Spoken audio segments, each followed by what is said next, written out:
Isang simbolo ng katatagan, isang patotoo sa diwa ng tao.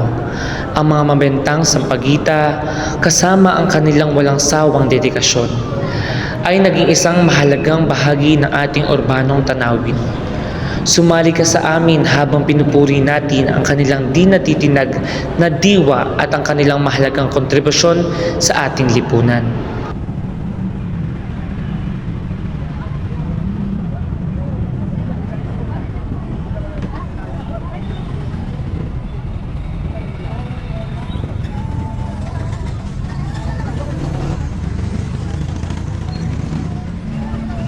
Tawid naman tayo doon. Hindi siya maano, Ben. Baka lang. Mali.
Sa bawat ibinibentang bulaklak, isang kwento ang naibabahagi, isang pangarap ang napalago, ang pagtitinda ng sampagita, isang simbolo ng lakas at tiyaga, ay patuloy na namumukadkad. After naman kumakain naman kami sa inyo, may paano naman po. Mamaya. Apo, mamaya. Apo. Oo, dito mo lang ako. Apo. Maganda ay para pa-grade namin. Ay, naglulugas si nanay. Dati. Nay, di ba nagtitinda ka rin doon sa may Sampalo? When you took flesh and when you died on the cross, grant that we may live faithfully your command of charity, which you left us as your legacy. Inflame our hearts, enlighten our minds, strengthen our resolve, and lead us always along the path of fidelity to your command. Transform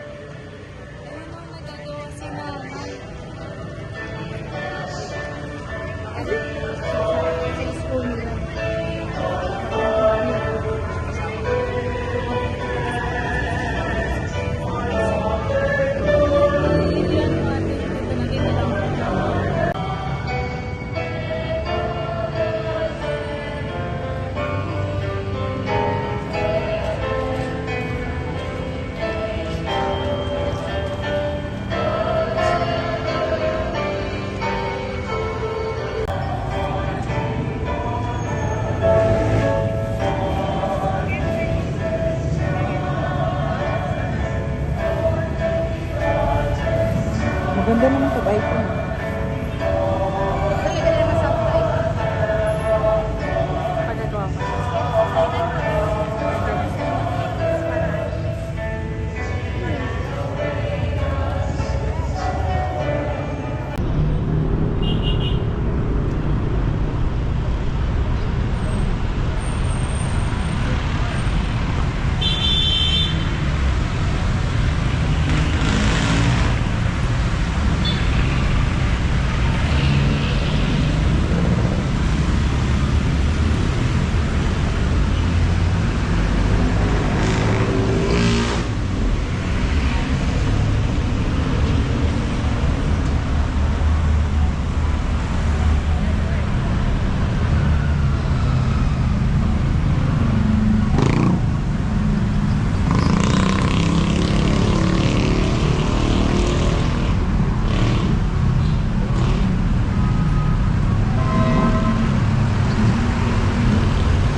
Ako, Nay, thank you po. Thank you, Nay.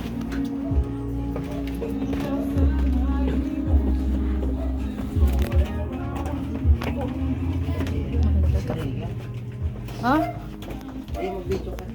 Yawa.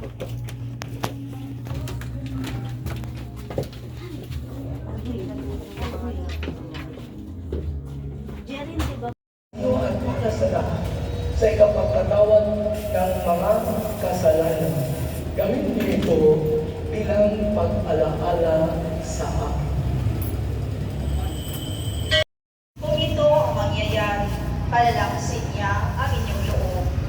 Sa gayon, kayo'y mananatili. Ang unang pagbasa ipinahayag na ang mga Israelita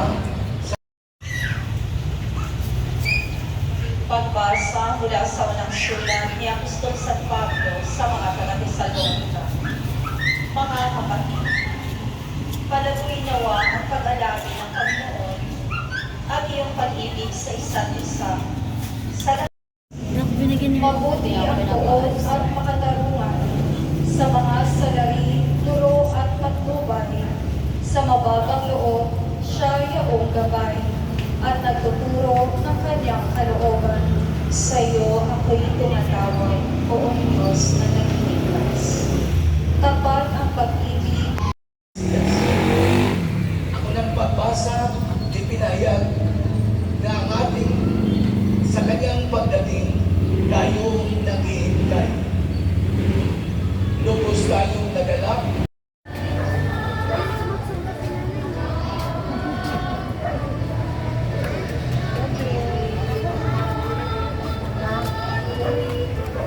Anticipated Mass. Pwede naman kasi siya i-zoom. Bilang sa malalapit na Pasko.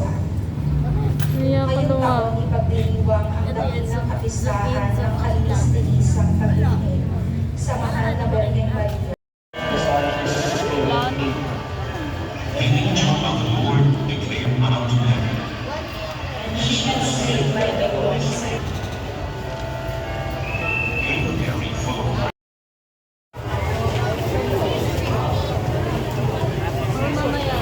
Para dire-diretso.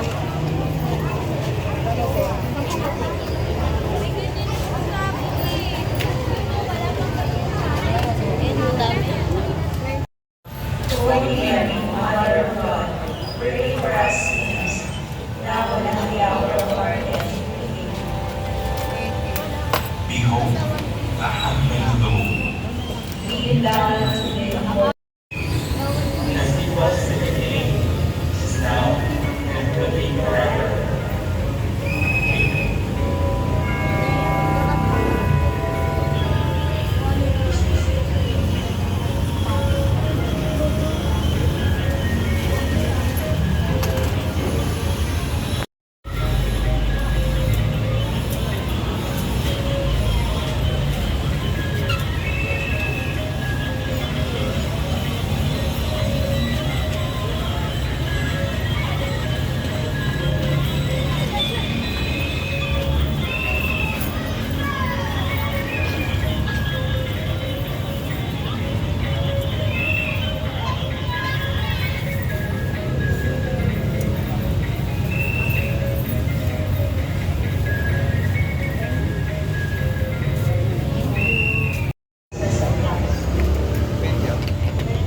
Let us pray.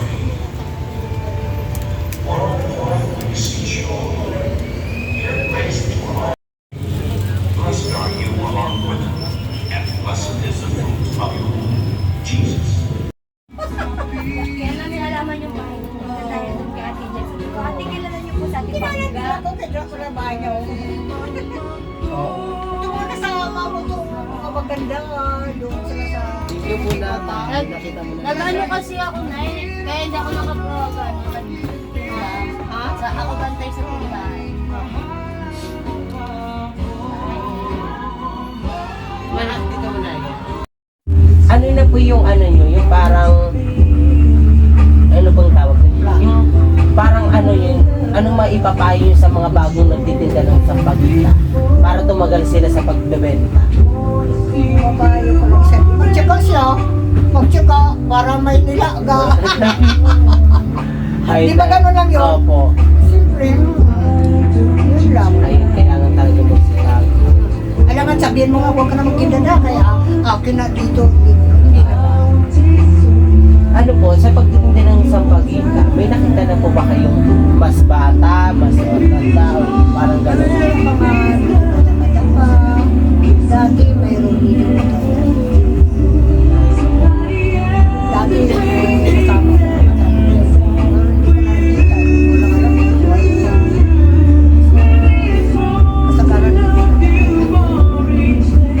So maganda po talaga ang pagbebenta din ng sampagita, no? Kasi pwede talaga siya sa lahat. Pwede siyang gawing sa ilan ng mga batang nag-aaral pag walang pasok. Oo, yun. Nakabihin. Sila kita ka kay one man nang bigyan sila sa mga kutsina. Mahal pa na magbinta sa akin. Mahal na sila magbinta pagkadating ka sa mga kutsina. May mga tinda sila. Mahal sila. Yun lang talaga, kailangan talaga magsipag talaga Ipag sila. talaga sila. Ang natin nila. Mamayanan nila ang pagkita na kasi may mga tinda. Ayun na, paano nyo napapagkasya yung kinikita mo? Yung kinikita nyo po ba sa pagsasampagita, na kape papagkasya nyo po sa pang-araw-araw? Oo naman. May napagkasyan na lang. Kumisan mo lang, sige basta. Nag-autang ako eh. Kasi wala Ano nang naman sa may choice. utang ako. Pag masort ako sa utang ko, wala ka pang bayad, mag-utang naman ulit para pang support hanggat magkarausap ko. Kasi ang utang tingin ako sa tao, hindi pa nanghahanap sa akin. Support na po. Sa awa ng Diyos, yung utang ko, labas ko para di pa kahit asa, babayaran ko, lagi ko pala. Bayan din na, hindi ko kaya para sige lang nga mga utang magkandarakas na tapang ko. Layo pa akin, ginapaglaanan ko na bayaran ko. Ngayon lang. Lagi ba? Ayun na. So pagsisusento po ng maintenance, so kayo lang din po talaga ang nagsusuporta sa sarili nyo. Wala na pong ibang sumusuporta sa inyo. Yung center pag mayroon silang binigay sa akin yun lang. Tapos minsan po, may gaano po kadalas po kayo lumalapit sa center sa paghingi ng kape? Ay, minsan lang. May time ako kasi gatinda ako. Inapilit ko lang gusto ko na sana mga branded eh. Simple, gatipid ko dito sa pera. Tiis na lang sa center pag mayroon. Maganda din pang nagbibigay ng maintenance ng Mga murahin. Nanay, sa tagal niyo po nagtitinda ng sampagita, marami po ba kayong nakakasama na iba din po nagtitinda ng sampagita? Or kayo lang talaga dito? Marami nagkakasabi ko sa iyo, palaging may bagong magtitinda eh. Oo, minsan ang customer ko gani eh, ginabigyan din nila eh. Oo, simple natural ni ko gani ko siya. Magagalit eh, alam ko. Kasi lang eh, basta suki ko, kuha lang din sila sa akin. Siyempre hindi magsabihan nga, huwag ka lang, hindi sa alam. Ayun po na. Dahil sa negosyo po kasi kailangan po talaga magaling ka makipag-usap sa tao, magaling ka makipag-communicate, magaling ka makipag-kuhanan ng loob para at least hindi ka man magtinda, kilala ka nila. Alam mo yun, ikaw na yung hanap nila, ito si Nani, kilala ko to kasi ano mabait to. Ganun po. Oo naman, kahit saan ka dito magkano si Mami ko. Sexy. Maganda. Opo. Ang galing niya po mag-manage ng time niya po, no? Nagbebenta po kayo ng sampagita. Although, sumasali pa kayo sa Zumba. Oo, kailangan talaga sa katawan kong magsumpa talaga. Kaya pala batang-bata tignan si Nanay. Kaya pinanindigan ng pagka-sexy. Nanay, kayo po ba ay sa edad yung ganyan ay meron na po ba kayo maintenance? Nagbe-maintenance sa po ba? Punta lang kita ako nga doon ang punta. Losartan, para sa puso, astropastatin, vitamin. Bukas magpa-check up naman ako kaya sakit ang balakang ko. Natakot ako kaya baka ano naman to. Check up mo na ako. Sa pag-maintenance yung po nanay, saan po kayo kumukuha ng pera pang maintenance? Siyempre sa akin din. Di ba pangutang ako? Pag mangutang ako, harap ko sa akin ng pera. Hindi niyo po na-try nanay lumapit sa barangay? Di ba yung mga Mayroon balik din. gamot? Mayroon. Ganun.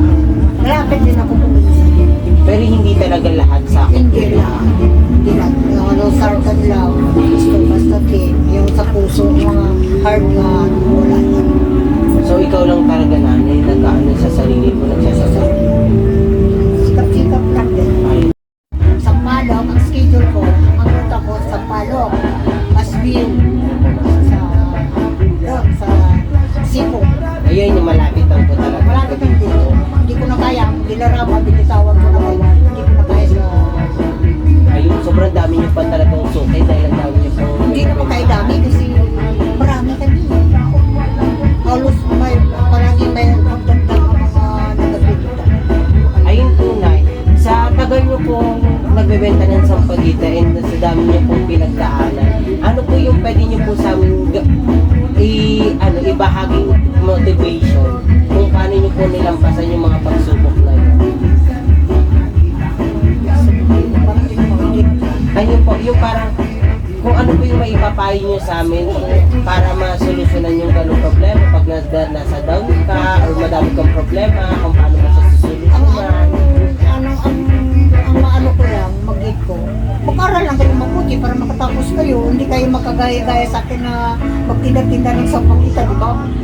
Eh, iba talaga mag-aral ka tayo pagkatapos ka, lang po sa ako, walang po sa ako. Di ba?